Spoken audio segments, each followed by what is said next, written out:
So, how many of us remember when we got our first bicycle? I got my first bicycle when I was in grade 8. That was a blue Hero Ranger. I used it to go to school, meet my friends. I even used to clean it every day, as it was the most precious gift I ever had. It's really hard to describe the joy in words, forget about numerically, when my parents brought home the bicycle. We often underestimate the role of a trivial asset like a bicycle can play in our lives. So today, I'll be spending the next 15 minutes talking about the transformative role of bicycles in changing children's lives across the world. Some of you might have seen this beautiful yet powerful picture from 19th century. Scholars of the women's suffrage movement, including Susan B. Anthony, has talked about the transformative role of bicycles in empowering women in the US by enabling their independence, self-reliance, self-respect, mobility, and freedom. Let me fast forward to 2006 and take you to my home state in India, Bihar. It's one of the most economically backward states with over 100 million people. It has one of the lowest means level of education. The net enrollment rate in secondary school, which is your grade 9 and 10, is 17% as compared to boys, which is roughly 30%. This won't be surprising if I tell you that only 12% of the villages in the state has a secondary school. Now, this is 2016, Zambia. Similar context as Bihar, with a slightly different set of challenges. Now, we are not talking about enrollment. Now, the challenge is punctuality and attendance. So, this is where our research lies. In rural Zambia, if you have to walk, if you have to attend school, you have to walk long distances. So keep in mind that when it comes to girls walking to school, we are not talking about 10 to 15 minutes. So I ask myself this question: how long am I willing to walk to school every day? My best guess, 30 minutes, that too if I'm walking with my friends. I asked the same question to my students. They said 10 to 20 minutes one way. Now, while we are, I want all of you to ask this question as well, but while we are thinking about walking to school, I want to remind you that I'm a male student, and these problems are magnified several times for a female student. For a female student, it's not just distance, which can be anywhere between 70 minutes to 110 minutes one way to school. It's also the concern for safety. This is when we are assuming there is no gender discrimination when it comes to sending a girl child to school. Parents in these regions are genuinely worried about sending their girl child to school. They are worried, will she go to school without being sexually harassed? Will she come home before the sunset? And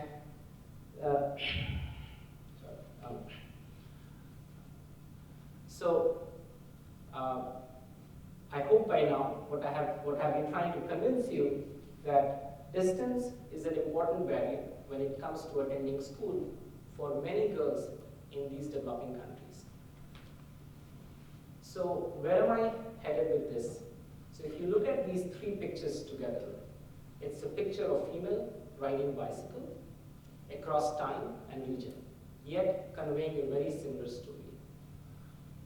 And this story is not just limited to Zambia or rural parts of Bihar, but many developing countries: Mali, Mozambique, Uganda, to name a few.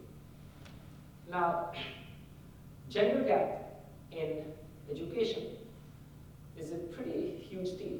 I mean, if you look at the United Nations Sustainable Development Goals, it's one of the key goals. Now, there exists a large gender gap in education. And why do we care about this? Access to education has been considered to be an important pathway to female empowerment. It has long-lasting impact on your well-being and future living standards of women. Access to education not just empowers women, but it also enables them in terms of female labor force participation, fertility decisions, marriage decisions.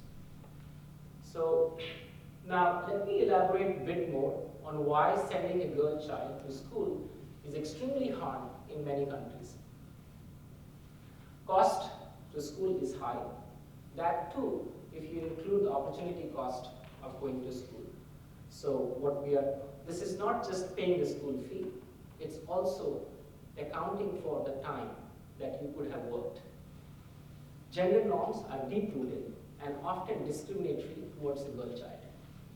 Access to school is a problem, we already talked about it. Often, parents and students lack information on returns to schooling, so they don't know how much are they going to get if they complete schooling. Going to school is unsafe. You could be sexually harassed. There are possibilities of you being raped while on the way to school. Many parents marry off their children at a young age. Many girls get pregnant and they drop out. And this is where I intended to make a modest impact through my research. So today, I'll be sharing results from 12 years of my research on this topic, especially on how bicycles can improve girls' life in many parts of the world. In particular, I'm going to answer 3 important questions. What's the impact of providing bicycles on girls' education? Did it improve their education? Did it empower them? Did it improve their safety? And in particular, I'll be talking about my research in 2 countries, Zambia and India. So this is the first study that I'm going to talk about. This is in my home state in India, Bihar. In 2006, the government of Bihar decided to hand cash, that was roughly $50 back then, to any girl who would enroll in grade 9. So I go to a village, I hand cash to any girl who is willing to go to grade 9. Grade 9 is the beginning of a secondary school. Now, as any skeptic, my first reaction was, this makes no sense. This money will end up in the household budget, and the girls won't be able to get bicycles. However, this gets even more interesting. The money was distributed at a village level and in public. There was a ceremony. Where a local bureaucrat, a politician, or a village leader would come and attend the ceremony and hand over the cash. Now, as I mentioned, as a skeptic, I still wondered how this will all happen, how this is going to be enforced. So in this area, I feel it was pretty smart on the part of the government to do the ceremony because it was in public. So the enforcement happened due to social norms, which I feel was extremely clever. So I'm going to talk about the results from this policy that we studied in Bihar. We find 3 important results. The gender gap in enrollment increased by 32%. So this is effectively 40% reduction in gender gap in enrollment.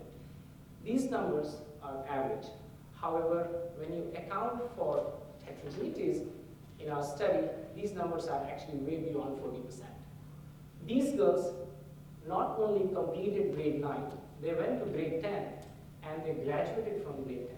So 12% more girls graduated their grade 10 exams. One of the most striking results that we found was the impact was being driven by girls who lived anywhere between 3 to 11 kilometers from school. So this is not happening through girls who had schools in their own villages. The impact was being driven by schools that are further away. That makes a lot of sense because that's where a cycle will be more effective. So why studying these mechanisms is important.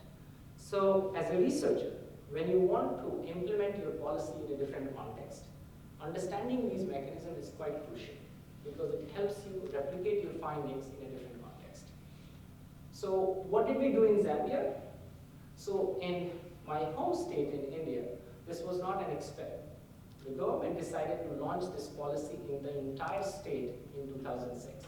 In Zambia, we do a randomized controlled trial. It's a technique that is used to estimate causal impact.